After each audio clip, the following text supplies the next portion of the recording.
This is, of course, the Mazda CX-50. It's a premium, compact, turbocharged crossover that's already been out for a couple of years. How does this stand up here in 2025? Well, today we're going to take it for a drive and then put it to the test, right now on Driving Sports TV. This episode of Driving Sports TV is brought to you by Onyx Off-Road. Click the link below to save 20% off your new membership using the code DSTV. This is a 2025 Mazda CX-50 Turbo Premium Plus. It is the top trim you can get with the CX-50. It competes in a way with vehicles like the Volkswagen Tiguan, the Subaru Forester, the Honda CR-V, and at the other end of the scale, it even competes with vehicles like the Lexus NX. And some of those vehicles have even had significant upgrades since the CX-50 was first introduced as a 2023 model. On the more mainstream side of the competitive scale, the vehicles are really focusing on capability and practicality, whereas the Mazda here, it's focused on style and performance. Case in point, it's powered by a 2.5-liter four-cylinder engine fed by a twin-scroll turbo. This setup produces a peak 256 horsepower and 320 pound-feet of torque. That is quite a lot for a little crossover. The transmission is a standard 6-speed automatic, and power goes to all four wheels through Mazda's all-wheel drive system. The CX-50 is enhanced with both sport and off-road drive modes, which optimizes both performance and traction. EPA rates economy at 23 miles to the gallon in town and 29 on the highway. Price of this 2.5-liter Turbo Premium Plus trim with the upgraded machine gray metallic paint, you're looking at $45,315 US, including destination. In the back, there's plenty of storage, and the seats do fold flat, so it's possible to sleep back there in a pinch. Under the floor is a partial spare. Here in the second row, I actually have pretty good legroom. This seat is where I would be seated if I were driving. I'm 6'1", and I got lots of room here. I also have 3 stages of heat on outboard seats, as well as 2 USB-C sockets. Over here, I also get a fold-down armrest with integrated cup holders. Overall, pretty nice space to be for a vehicle of this size. Oh, and there's also a big moonroof, which lets in a lot of light when it's open.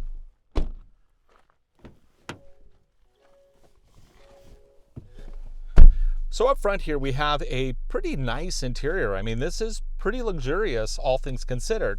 We have leather trimmed seats with some nice patterns on it. They are powered, of course. And then I also get both heating and cooling, as well as a heated steering wheel, which also has a really nice wrap on it. Now, we do get paddle shifters here to control the 6-speed automatic transmission. And I can also do it down here with the manual mode on the stick.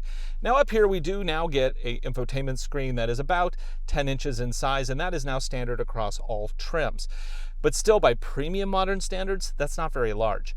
Also, it still uses their old infotainment system, which I just don't really like. I don't feel it's very modern. Case in point, navigation.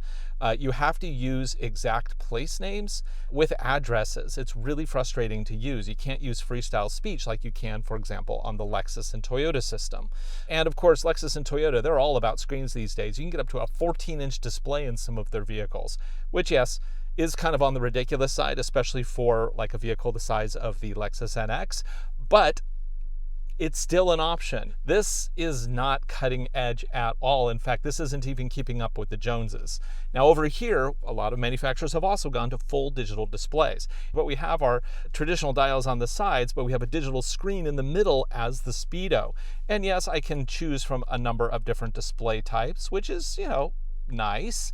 It's better than nothing, but I still think that if you're in one camp or the other, analog versus digital, that this won't be satisfying to either group. Now, above that, I do get a heads-up display, which is fine. For premium sound, Mazda is still partnered with Bose, and we do have that upgrade here. Now, in terms of active safety, we do get collision mitigation, blind spot warning, and we even get a rear view camera with cross-traffic alerts, and actually this is enhanced with a surround view camera. Of course, this is where larger displays shine. Here, it's a little crammed. Also, it's pretty far away, so if you want to kind of see what is around you, it's a little bit more challenging than it would be, say, for example, on the NX with its massive display in the middle. Right, well, let's take this for a drive, and then we're going to bring it back here to our Peninsula Proving Grounds to see how good the all-wheel drive system is here in 2025.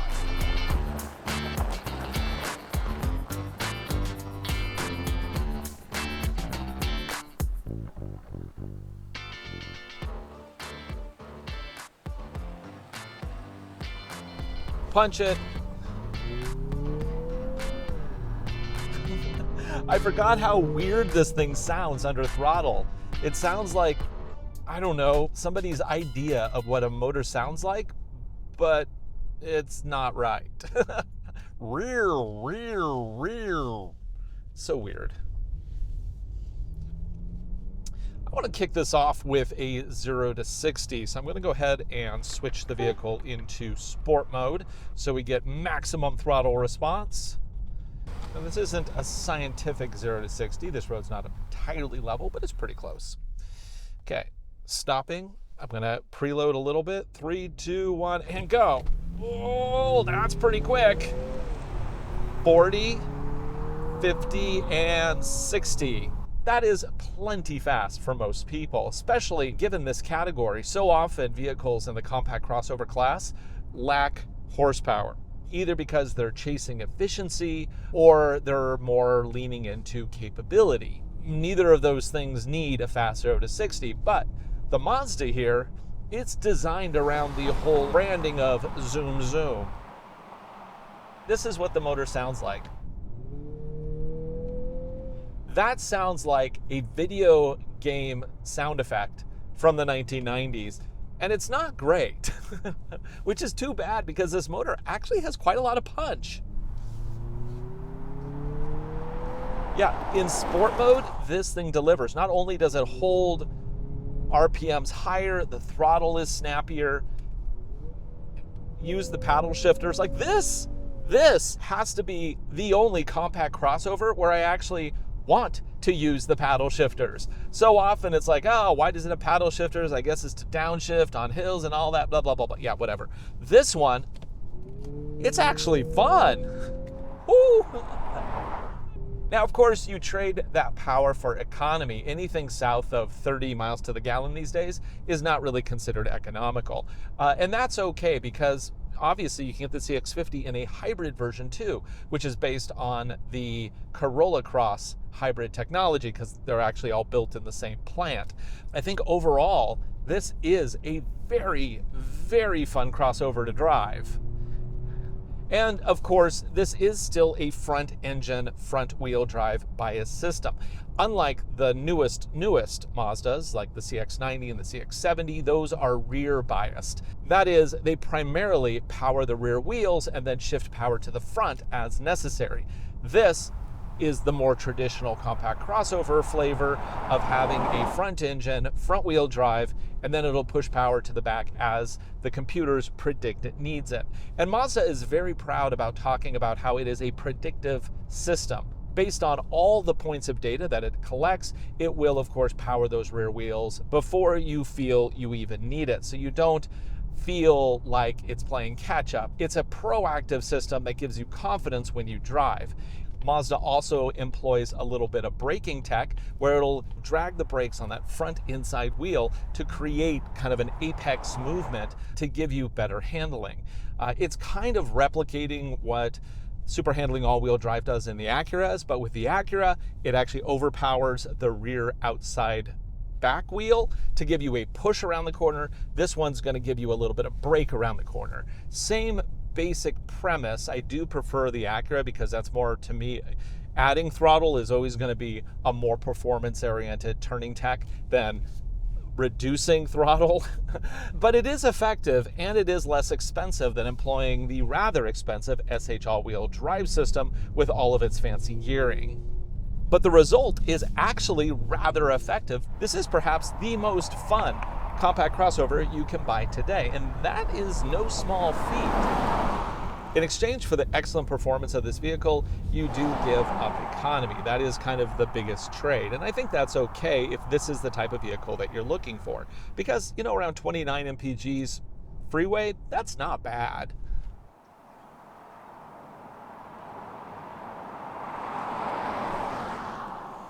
Of course, when it comes to advanced safety features, this vehicle does deliver on the basics: collision mitigation, blind spot warning, and then I can also set cruise control. I just basically set a speed, make sure that my hard to see button here is selected for auto steer, and then we're going to see how well it steers down the middle of the road. Okay, it's turned green. Now it'll keep us centered, and it's illuminating with the little green steering wheel, so I know all is golden. And it'll of course keep us centered in the lane. As we catch up with other vehicles, it'll then gap us between them. And it is telling me, of course, to put my hands back on the wheel because it is not a hands-free system. So this thing is fun to drive. It's pretty comfortable. Don't love the tech, but you've probably heard enough from me about that. But how is it when the road ends and the trail begins? Because even if you're going to buy a CX-50 Turbo, you might want to go to a trailhead every once in a while. Also, off-road capability is an indicator as to how well a vehicle will do either in mud or if it snows, because you want to see those power shifts. So we're now going to take this to our Peninsula Proving Grounds to see how good the trail mode is on the CX-50.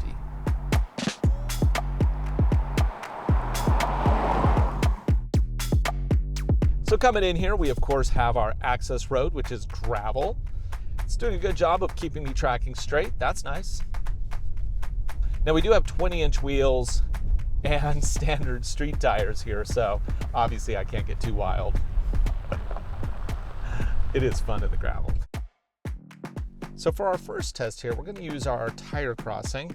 This gives us an opportunity to try out the camera system to see how effective it is. Mazda says this has about 8.6 inches of ground clearance. This is going to check clearances on the sides. If it's over 8, we should clear the tires no problem. If it's under 8, we're going to rub. I'm going to go ahead and switch this into off-road mode, which is going to increase idle a little bit. It's also going to keep the revs up a little higher so that we have more power initially. I'm just going to basically drive. There's nothing else really to do here. So let's see what we got. Now, according to the camera here, we're pretty well aligned with that right tire. Wonder how that looks on the outside. Gonna go up and over. Okay, then we got the tire on the left here. Now with these little crossovers, they don't have very good articulation, so we'll probably lose traction on a wheel at some point here. And then in between the tires, I actually have pieces of wood to help kind of keep the system consistent so that we're not digging down into the sand. So to help keep clearances consistent. Oh yeah. Oh, there's our first rub. Yep, right there. Okay, so about 8 inches of ground clearance probably. All right, well now let's do the steps once we get out of this. Whew. I mean, the camera system worked. I would have liked to have more detail, and I would like the screen to be a little bit closer actually. It's a little hard when it's, I don't know, maybe it's my eyes. It's a long way away from being a screen that's not terribly large. And the weather has been dry, so it's actually going to be a little bit easier on this step section because we're just going to have a little bit better traction. Listen for any grinding or crunching. Make sure we're going to clear. Yeah, no problem. Let's get that camera back. How do I get my camera back? Why'd my camera go away? Where's my camera button? Oh, it's probably over here. There we go. Continue up the steps. Yeah, it should be pretty easy. This is actually a pretty easy course. Something like a Land Cruiser would just like not even notice. But these little crossovers, yeah, they have limitations. Right. Okay, well, did fine there, so let's escalate and move over to the moguls. Nice.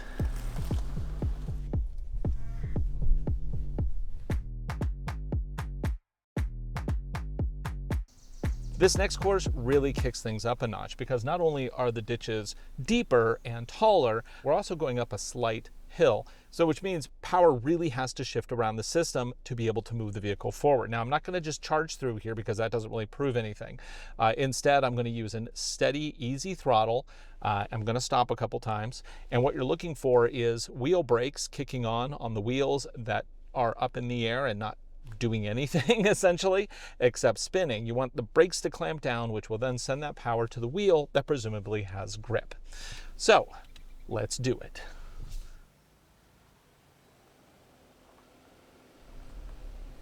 Now, normally that entrance is actually a little challenging when it's wet. Today, it's quite dry. I'm going to continue through the woods here. Now we're going to put a wheel down on one side. Listen for any grinding or scraping. You also want to look for articulation. Can it put the wheel all the way down? I know it can't because it's a crossover, but you want to look to see how much movement do you have in those wheels, because obviously if you can put the wheel all the way down, you're in a much better position. But here I hear those wheel brakes kicking in. There's our probably maximum wheel in the air. Let's continue on. Oh no, we're actually going higher here. Okay, and then down. Ease it down. No grinding at all though. Great job on clearances with this vehicle. For a vehicle that handles this well on the road, I'm actually really shocked with how good it is off-road too. It has clearances, it has power, it even has a really good off-road traction control system. I mean, Mazda, they did a great job with this one. Now the sand slide. We're going to be climbing up a little steeper and the ditches are a little deeper. Let's see what we got. Okay, I got that wheel there. Let's see if we can climb. Man, it's doing a great job with the power. Now, do we go as deep as possible in this hole? Probably not. Let's be realistic about what this vehicle is designed to do. So the surface here is compacted sand. So once the wheel starts to spin, it just kind of creates more of a traction issue. It's going to ease on throttle. We're going to see how well it powers us through. Very easy. And actually the crawl ratio is not too bad, again, for what this vehicle is. Yeah, I would say overall, this thing did really, really well on our easy off-road trails. Let's park it and wrap this video up. The 2025 Mazda CX-50 Turbo Premium Plus is one of the weirder choices in the segment. With many companies doubling down on either rugged attributes or ultimate efficiency, the CX-50 marches on as a sharp-handling, high-output turbo that feels a lot more like a car than a crossover, though it is quite capable of doing all the crossover things you would probably ever need, and doing it with a style that is unique to Mazda. So what do you think of the Mazda CX-50 Turbo Premium Plus here in 2025? Post a comment below. As always, for Driving Sports TV, I'm Ryan Douthit. Thanks for watching. Be sure to like, subscribe, share this video. We make them for you. I hope you enjoy them, and I hope you enjoy this look at the CX-50.